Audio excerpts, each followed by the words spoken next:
Hi viewers, welcome to BS talk show. నేను మీ బుర్రాజ్ శ్రీనివాస్.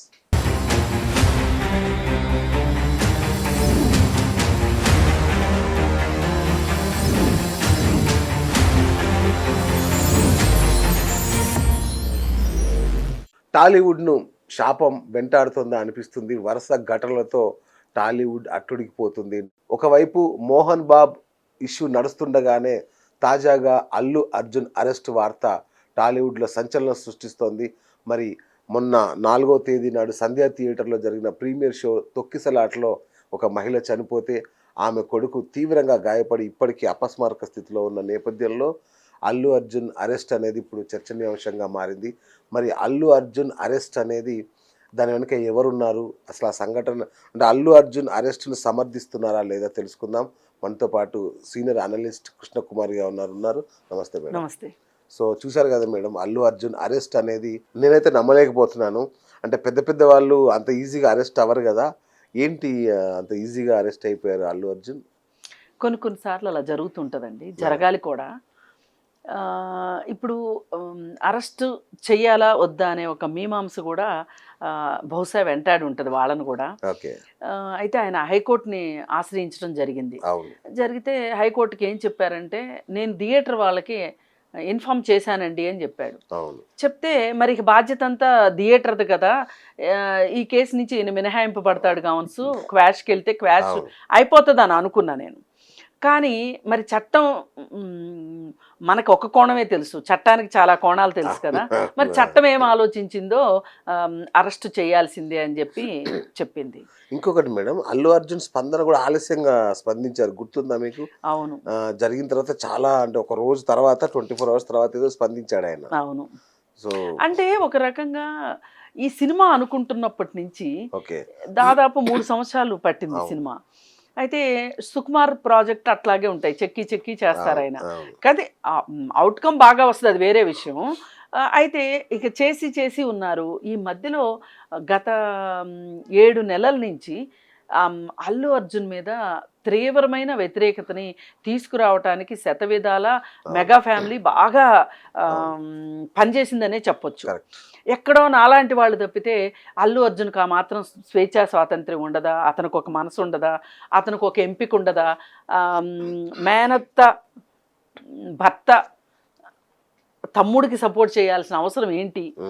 ఇలా ఎవరో నాలాంటి వాళ్ళు ఒకళ్ళిద్దరు సపోర్ట్ ఇచ్చారు. కానీ పాపం అందరూ అల్లు అర్జున్ని కొంచెం ఒకంత ఇరుకును పెట్టాలని చూశారు.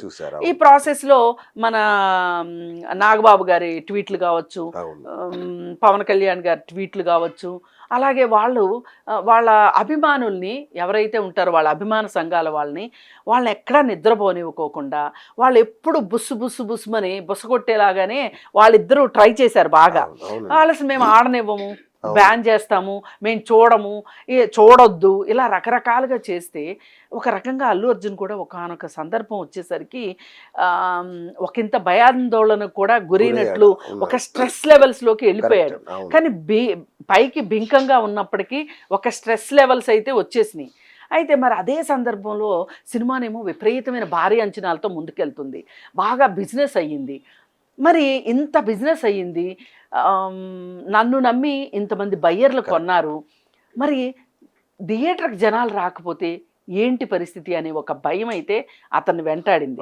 సరే, దానికి తగ్గట్లు మైత్రి మూవీ మేకర్స్ వాళ్ళు మరి మనం ఇంత భారీ అంచనాలకు వెళ్ళాము, ఇంత బిజినెస్ చేశాము, అబాస్పాలు అవ్వకూడదు అని చెప్పి అటు గవర్నమెంట్ని అడిగి టికెట్ రేట్లు పెంచిచ్చారు. అప్పుడు చాలామంది వ్యతిరేకించారు. నిజానికి నేను కూడా వ్యతిరేకించాను. అది చాలా తప్పు. ప్రేక్షకుల అభిమానుల రక్తాన్ని పీల్చడం కరెక్ట్ కాదు అని చెప్పి, సరే ఏదేమైనా అపవాదు మూటగట్టుకున్నప్పటికీ కూడా సినిమా మటుకు ముందుకు వెళ్ళాలి, డబ్బులు పిండాలనే ఉద్దేశంతోనే వాళ్ళు గవర్నమెంట్లతో మాట్లాడుతున్నారు. రకరకాల రేట్లు. అయితే గవర్నమెంట్ నిర్ణయించిన రేటు 1200. ఇక ఆ పైన జరగాల్సినవన్నీ జరిగినాయి. సరే, ఇక ఫైనల్కి వచ్చేసరికి రాత్రిపూట షోలు అవ్వటం, ఇది ప్రభుత్వం చేసిన తప్పు. రాత్రిపూట షోలకి అనుమతి ఇవ్వాల్సింది కాదు, 6 నుంచి ఇస్తే అయిపోయి ఉండేది. సరే రాత్రిపూట షోలకి ఇచ్చేసరికి అసలే ఒత్తిడిలో ఉన్నారు వీళ్ళు. అంటే మనం ఏదో అంత అల్లు అర్జున్కి పాజిటివ్గా వెళ్ళాలని కాదు, ఏ మనిషి అయినా ఇప్పుడు అతని షూస్లో కాళ్ళు పెడితేనే మనకు తెలుస్తుంది. అదే మనమైతే ఎలా ప్రవర్తిస్తాము అంటే మనకు బాగానే మార్కులు వేసుకుంటాం కదా మరి. అందుకని నేను చెప్తున్నా, ఈ ఒత్తిడి అసలు ఈ భారీ సినిమాలు ఇండస్ట్రీలోకి వచ్చిన తరువాతనే ఈ జాడ్యాలన్నీ వచ్చినాయి. అసలు ఈ భారీ అంచనాలు ఏంటి, అసలు ఇంత హై బడ్జెట్ సినిమాలు ఏంటి? 300 కోట్లు ఆయన రెమ్యూనరేషన్. ఇంక సినిమా తీయడానికి ఎంత అయ్యి ఉంటది? 1000 కోట్లు బిజినెస్ చేసింది సినిమా. వారంలోనే 1000 కోట్లు. ఫస్ట్ బిజినెస్ 1000 కోట్లు బిజినెస్ అయింది. ఇప్పుడు 1 వీక్ లో వచ్చేసింది. ఇక వచ్చేయని లాభాలే, పంట పండింది వాళ్ళకి. అయితే మరి ఈ పరిస్థితుల్లో ఇంత పెద్ద మెగా ప్రాజెక్టులను ఎత్తినేసుకున్నందుకు అటు అల్లు అర్జున్కి కావచ్చు, ఇటు సుకుమార్కి కావచ్చు, అటు ప్రొడ్యూసర్స్కి కావచ్చు, ముగ్గురు ఒక రకంగా ఒక అంపశయ మీద ఉన్నట్లే ఉన్నారనిపించింది నాకు. ఇక దానికి తోడు పులి మీద పుట్టలాగా ఈ అర్ధరాత్రి ఘటన, ఆ షో అక్కడ మహిళ మృతి చెందటం. ఇంక ఇప్పుడు ఇలాంటప్పుడు ఏంటంటే ఎలా స్పందిస్తే ఏమవుద్దో తెలియదు అన్నప్పుడు ముభావంగానో అభావంగానో అయిపోతారు మనుషులు. అలాంటి స్థితిలోకి అల్లు అర్జున్ వెళ్ళాడనిపిస్తుంది అని నేను అనుకుంటున్నా. సరే స్పందించకపోవడం, ఏది ఏమైనప్పటికీ స్పందించకపోవడం తప్పు. సరే ఆలస్యంగా స్పందించి 25 లక్షలు నేను ఇస్తున్నాను ఆ కుటుంబానికి, అలాగే ఆ కుటుంబం భవిష్యత్తులో ఏ అవసరమైనా నేను చూసుకుంటాను, ఆ పిల్లోడి ఆరోగ్య ఖర్చులు నేను పెట్టుకుంటాను అని చెప్పి అన్నాడు. సరే ఇదైనా ఒక రకంగా మంచిదే కదా అని అనుకోకుండా దాన్ని కూడా నువ్వైతే 300 కోట్లు తీసుకుంటావు, నువ్వైతే 25 లక్షలే ఇస్తావా, ఇలా అసలు అంటే నరం లేని నాలుకలు ఎక్కువ ఎన్నైనా మాట్లాడతారు. సరే ఈ పరిస్థితుల్లో తప్పెవరిదైనప్పటికీ ఆ అమ్మాయి బలైపోయింది. ఇప్పుడు నా ఉద్దేశంలో ఒక 4-5 తప్పులు ఉన్నాయి దీంట్లో క్లియర్ కట్గా. ప్రభుత్వం తప్పుంది, అల్లు అర్జున్ తప్పుంది, ఇప్పుడు కోర్టు అతను తప్పు ఉండబట్టే కదా అరెస్ట్ చేసింది, అంటే మనం దాన్ని గౌరవించాలి. మేడం నేనైతే సినిమాకి వచ్చిన ఆ ఫ్యామిలీని కూడా తప్పడతాను మేడం. ఎందుకంటే ఏం ముంచుకుపోయిందండి, ఏం కొంపలు ఆరిపోయండి. అంత చిన్న పిల్లలు వేసుకొని అంత భారీ రష్ లో మొదటి రోజు ఆ షో చూడాల్సిన ఆ షోనే చూడాల్సిన అవసరం ఏంటి? ఈ చలిలో 2 పిల్లలు తీసుకొని వచ్చి వాళ్ళ ఆరోగ్యం ఏం చేద్దాం అనుకుంటున్నారు? ఓ పక్కన భర్త ఆరోగ్యం కూడా బాగోదంట. మరి ఇంత మొండితనము మూర్ఖత్వం పనికిరాదు, అది ఉన్మాదం. మీరు కరెక్ట్ మాట వాడారు, ఉన్మాదం. ఇంత ఉన్మాదం పనికిరాదు అభిమానం అనే ముసుగులో. చూడండి సరే వీళ్ళు పోలీసులు, ఇంటెలిజెన్స్ అందరి వైఫల్యం ఉంది ఇక్కడ. చూడండి 5-6 వైఫల్యం ఉంది. చివరికి జరిగింది ఏంటి? ఆ ప్రాణం పోయింది. ఆ చంటి పిల్లలకి తల్లి లేకుండా పోయింది. అతనికి భార్య దొరుకుతుందేమో కానీ ఈ చంటి పిల్లలకి భార్య ఎక్కడి నుంచి, తల్లి ఎక్కడి నుంచి దొరుకుతుంది? తల్లి ప్రేమని దూరం అయిపోయినట్లే కదా. అందుకని చెప్పి ప్రభుత్వాలు కూడా మీ డబ్బు కక్కుర్తి కోసం, మీకు వచ్చే బోర్డు GST కోసం మీరు ఈ విధంగా పర్మిషన్స్ ఇవ్వటము, రాత్రిపూట షోలకి అనుమతి ఇవ్వటం చాలా తప్పు చేశారు. ఇప్పుడు ఇంత పెద్ద తప్పు జరిగింది, అందరి వైపు నుంచి జరిగింది, అందరూ శిక్షార్హులే అవుతారు. గవర్నమెంట్ని కూడా క్వశ్చన్ చేస్తుంది కోర్టు, మీరు ఎందుకు ఇచ్చారు, ఏ ఉద్దేశంతో ఇచ్చారని. అలాగే ఇంటెలిజెన్స్ వైఫల్యం, అసలు మీరు ఎందుకు అంచనా వేయలేకపోయారు? అసలు మీకు జీతాలు ఇచ్చేది ఎందుకు? ఏం జరుగుతుందో ముందస్తుగా ఊహించడానికే కదా. ఇట్లా రకరకాలుగా అడిగే అవకాశం ఉంది. ప్రతి ఒక్కళ్ళు సమాధానం చెప్పాల్సిందే. కాకపోతే నాకు ఒక గుండె ధైర్యం ఏంటి అంటే నాకు చట్టం నాకు తెలుసు కాబట్టి, చట్టం కనీసం కూరలు ఉన్నాయి చట్టానికి, చట్టం కూడా పనిచేస్తుంది అనేది అల్లు అర్జున్ విషయంలో పనిచేసింది అనిపిస్తుంది నాకు. మేడం ఎందుకో అల్లు అర్జున్ అరెస్ట్ చేయాలని ఈవెన్ లాయర్లు కూడా డిమాండ్ చేసిన సందర్భం మొదటిసారి చూసా. ఏదో దిశ అట్లాంటి సంఘటనలో చూసాను లాయర్లు అలా తిరగబడడం. ఫస్ట్ టైం లాయర్లు కూడా అల్లు అర్జున్ అరెస్ట్ చేయాల్సిందే అని డిమాండ్ చేశారు. అదేనండి, ఇప్పుడు ఎవరికైనా ఒక ప్రాణం పోయింది, అసలు ఎందుకు పోయింది? ఈ సినిమా అనే ఒక పాయింటే కదా. కానీ మనము ఇంకొంచెం ముందుకెళ్ళి ఈ ఒక్కడేనా అల్లు అర్జున్ ఒక్కడేనా, ఇంకెవరు అనేది మనం ఒక విశ్లేషణ చేసాం. ఇప్పుడు బహుశా అందరూ ఈ మాదిరిగా అర్థం చేసుకుంటారనుకుంటున్నా. ఇప్పుడు రకరకాల వాళ్ళ పాత్రలు ఉన్నాయి. ఇప్పుడు ఒక సంఘటన జరగటానికి నలుగురు ఐదుగురు ఎట్లయితే కారణభూతులు అవుతారో ఒక మంచి పనికి కూడా నలుగురు ఐదుగురు కారణభూతులు అవుతారు. ఇప్పుడు ఇక్కడ కావాల్సింది ఏంటి? థియేటర్ యాజమాన్యం. థియేటర్ సింపుల్గా ఏం చెప్పేసింది, మాకేం సంబంధం లేదని థియేటర్ చేతులు దులుపుకుని అల్లు అర్జున్ నాదేం తప్పులేదు నేను ఇన్ఫార్మ్ చేశానని చెప్పి, పోలీస్ డిపార్ట్మెంట్ నాదేం తప్పులేదు అంటే చివరికి ఆ అమ్మాయి అభిమానులదే తప్పండి, అభిమానులే తప్ప, అంతే కదా వాళ్ళు చెప్పేది, అంతే ఉంది, వాళ్ళు చెప్పేది అట్లాగే ఉంది, అభిమానులదే తప్పు అన్నట్లుంది. అందుకని ఏంటంటే అభిమానులది మాత్రమే కాదు బాబు తప్పు, వాళ్ళు వచ్చి తప్పు చేశారు అనుకుందాం పోనీ, కానీ మీరు కూడా బాధ్యులే అని చెప్పి చట్టం ఈరోజు చెప్పింది. ఇది ఈ దృష్ట్యా నాకు చట్టం ముందు అందరూ, మీరు మంచి వాళ్ళు కాబట్టి అలా ఆలోచిస్తున్నారు, చట్టం ముందు అందరూ సమానులండి, చట్టం ముందు అందరూ సమానులే అనేది అప్పుడప్పుడు మనకి ఆకాశంలో నక్షత్రాలాగా అప్పుడప్పుడు మనకి అనిపిస్తుంది అనమాట. కొంచెం సమానమా లేదంటే బాగా సమానమా మేడం? కొంచెం సమానం. రైట్. ఎందుకు అంటున్నానంటే సినిమా రిలీజ్ వరకు ఈవెన్ పవన్ కళ్యాణ్ కూడా AP deputy CM Pawan Kalyan వీళ్ళ మామయ్య మెగా ఫ్యామిలీకి ఒక ఆయన కూడా ఈ సినిమాను కొంత చూసి చూడనట్టు వదిలేశాడు. సర్లే ఏదో మనోడే కదా ఏదో కూడా చేస్తాడు కానీలే అని ఏం మాట్లాడకుండా వదిలేశాడు. టికెట్ రేట్లు పెంచుకొని ఇచ్చారు, అంతా బాగానే జరిగింది. కానీ ఈ అరెస్ట్ వెనక నాకు ఒక ఆలోచన వస్తుందండి. సినిమాలో కొన్ని డైలాగ్స్ ఉన్నాయి. వాడికి నేనే బాస్, ఎవడరా నాకు బాసు, వాడికి నేనే బాసు, బాసు తమ్ముడికి నేనే బాసు, అందరికీ నేనే బాస్ అని ఒక డైలాగ్ ఉంటుంది. ఇట్లాంటివి 4-5 డైలాగులు ఉన్నాయి ఆ మెగా ఫ్యామిలీని ఉద్దేశించి చేసిన డైలాగ్స్ అనేది బయటకు వచ్చాక అందరు చెప్పుకున్నారు. బహుశా ఇది ఆ డైలాగే ఈరోజు అల్లు అర్జున్కి అరెస్ట్ కారణమా? ఒక ఆలోచన. అంటే బ్యాక్ అండ్ స్టోరీ అది అవ్వచ్చు అనుకుందాం, రైట్. కానీ వాళ్ళు చెప్పగలరా ఆ సంగతి? సమాజం ఎవరు చెప్పలేరు. కానీ సమాజానికి కనిపించేది ఏంటి? అక్కడ ఆమె చనిపోయింది కాబట్టి ఆ ఘటనని బాధ్యునిగా చేస్తూ చట్టం ఈ విధమైన చర్య తీసుకుంది అనేది బయటికి వస్తుంది. నా దృష్టిలో వాళ్ళు వెనక ఎన్ని వేసుకున్నా కానీ వేషాలు పైకైతే చెప్పుకోలేరుగా. అందుకని ఇప్పుడు తిరుపతి హుండీలో అజ్ఞాత భక్తులు డబ్బులు వేసినట్టు, నగలేసినట్టు, బంగారం వేసినట్టు వాళ్ళు ఏమో చేశామని తృప్తి పట్టమే కానీ చెప్పుకోగలరా? చెప్పుకునేది గొప్ప, క్లెయిమ్ చేసుకోగలిగింది గొప్ప. ఇప్పుడు నల్లధనం చాలా ఉంటదండి, నీది అని చెప్పుకోలేని ధనం ఎంత ఉంటే నీకేంటి లాభం? నువ్వు క్లెయిమ్ చేసుకోగలిగిన ధనం ఉండాలి. అలాగే ఈ రోజు చట్టం తను క్లెయిమ్ చేయగలిగింది, చట్టం పవర్ఫుల్ అని చెప్పి చెప్పగలిగింది. మనం అంతవరకే చూద్దాం, బ్యాక్ అండ్ స్టోరీలు వద్దు. పైగా ఇంకొకటి, డైలాగులు నన్ను ఉద్దేశించున్నాయి అని భుజాలు దడుకోవటం అనవసరం. గుమ్మడికాయలు దొంగ ఎవరంటే భుజాలు దడుకున్నట్లు, అది ఒక్కొక్కసారి మన ఉద్దేశించినట్టు కూడా ఉంటాయి. సినిమా కథలు ఎక్కడి నుంచి పుడతాయండి? సమాజంలోంచే పుడతాయి.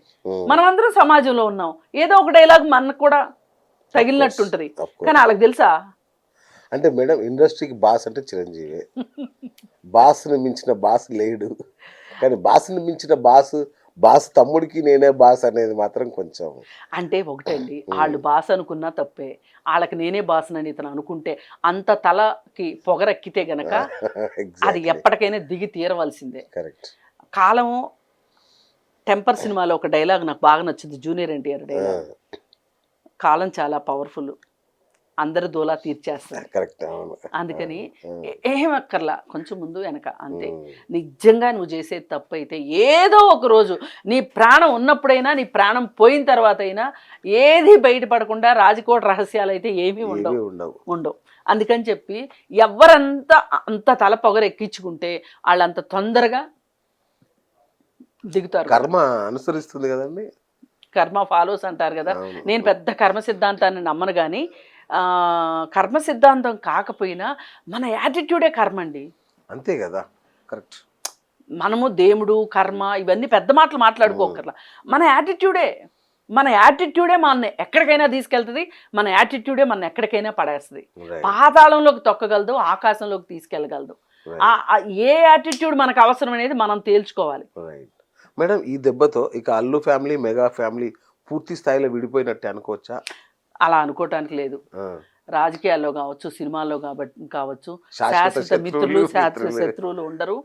మళ్ళీ ఏదో కలుపుతుంది వాళ్ళని. ఇప్పుడు అందరినీ కలిపేది డబ్బే, Okay. విడగొట్టేది డబ్బే. అవును. ఏమో కలిసి చేసే ప్రాజెక్టులు వస్తాయేమో. ఓకే. ఎవరన్నా ఒక ఆమ్, గొప్ప డైరెక్టర్ వచ్చేసేసి ఒక కొన్ని మామ అల్లుళ్ళ సవాలను సినిమా తీస్తే వీళ్ళిద్దరే చేస్తారేమో. చేస్తారేమో. కరెక్ట్.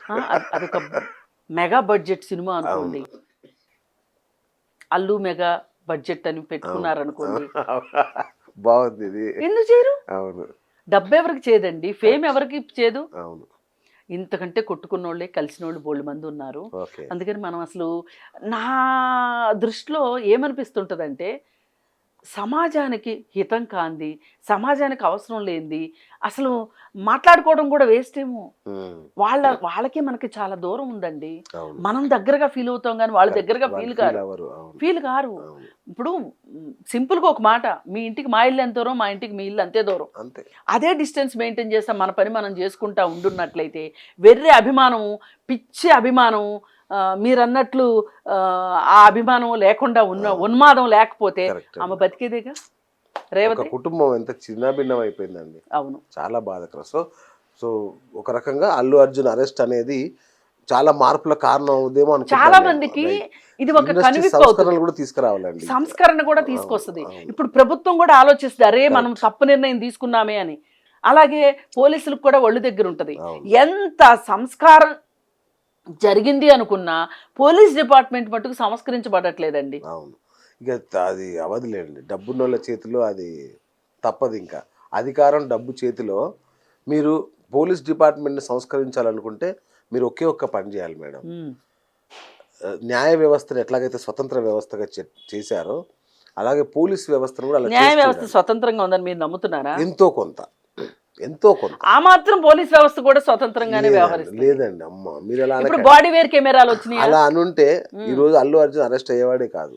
మీరు అంటే నేను ఐ బిలీవ్ అరెస్ట్ అయ్యేవాడే కాదు. ఈరోజు మోహన్ బాబుకు అరెస్ట్ నోటీసులు వెళ్ళేవే కాదు.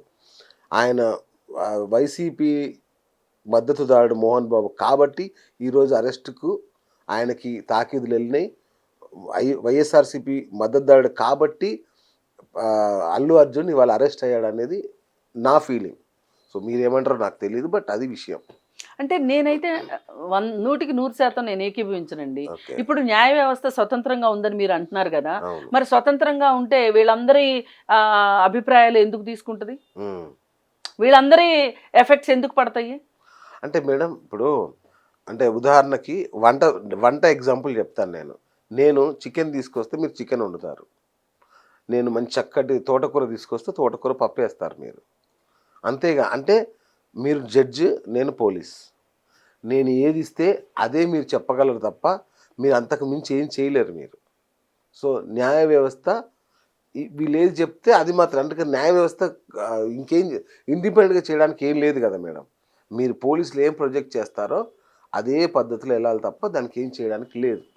అది నేను అనుకోవడం. But anyway, Allu Arjun arrest అనేది ఇండస్ట్రీలో సమూల మార్పులకు కారణం కావాలని ఒకటి నేను ఆశపడుతున్నాను. ఒక ఇండస్ట్రీయే కాదండి. ఓకే. ఈ ఘటన తాలూకు ఎవరెవరైతే పొరపాట్లు చేశారో, ఎవరెవరైతే తప్పులు చేశారో వాళ్ళందరికీ ఒక హెచ్చరిక అవుతుంది. అందరూ ఇదే విధంగా శిక్షించబడాలని నేను కోరుకుంటాను. Thank you madam. Thank you అండి. Thank you so much.